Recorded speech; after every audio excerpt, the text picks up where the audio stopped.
Now, your ABC 7 First Alert weather forecast with meteorologist John Scalzi. Yeah, indeed. Dew points are starting to climb. We're at 66 degrees now. We're in the 50s yesterday, so we've taken a jump in that dew point value.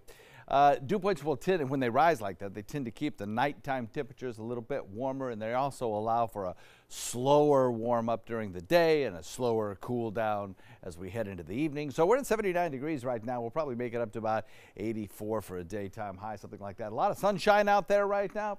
East wind comes in at about 9. We'll see that east wind, I think, with time start to shift a little bit, turning more toward the southeast as we head into the next 24 hours or so.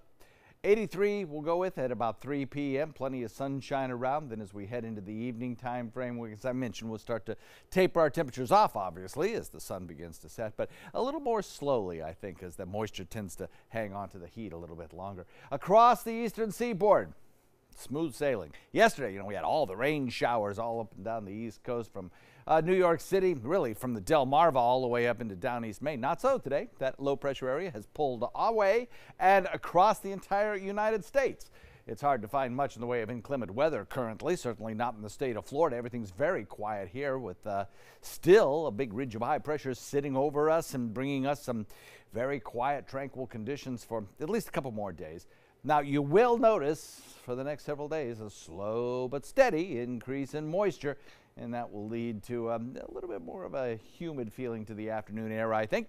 And the reason for that is this high-pressure ridge is going to be nudged out into the Atlantic by an approaching trough of low pressure. As it moves out into the Atlantic, you'll watch the winds underneath of it start to shift a little bit. They'll shift first to the east and then a little bit more to the southeast. And eventually, I think as we head into Thursday, you'll even see those winds shifting in off Gulf waters coming in out of the southwest. That'll really pump the moisture and spike the moisture, in fact, on Thursday. Sunny skies today, higher humidity a little bit, but by Thursday, the humidity really spikes, setting the stage for those Friday rains as that frontal boundary sits on our doorstep. There could be some severe weather in parts of the northern Gulf Coast, Louisiana, tomorrow and into Thursday as well. As that front approaches us, don't really expect to see severe weather, but we could see some thunderstorms as well. Of course, we're fine-tuning that severe weather forecast. Still a little early on in the game to be predicting severe weather that far down the road.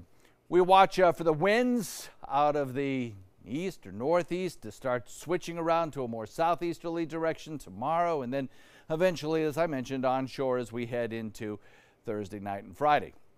The Futurecast doesn't show much in the way of any kind of large-scale showers for us for the next several days, but eventually, as we head into Thursday, we'll start to see that southeasterly wind bring a few showers up from the south, and we'll start to factor in a slight chance of a shower or two. So the forecast looks like this today. North wind turning to the northeast at 5 to 10, 2-foot seas, light chop. Pretty nice day for boating, actually. And the forecast for the 7 days ahead looks pretty good today. 84, 64 tonight. Sunny skies all the time, so it looks pretty good. As far as Halloween goes, I think it'll be fairly decent, actually. We'll probably have a nighttime temperature for trick-or-treaters around 80 to 75, depending on whether they go out early or go out late. And it'll be rain-free. The moon won't rise until late, though, so expect kind of a dark evening. And then as we head into the next several days, we'll start to factor in that chance of rain. Friday, about a 20% chance as the front comes through, but the front will clear us out and draw in some slightly less humid air. And don't forget, 2 a.m. on Sunday, those clocks go back an hour. Scott? John, thank you.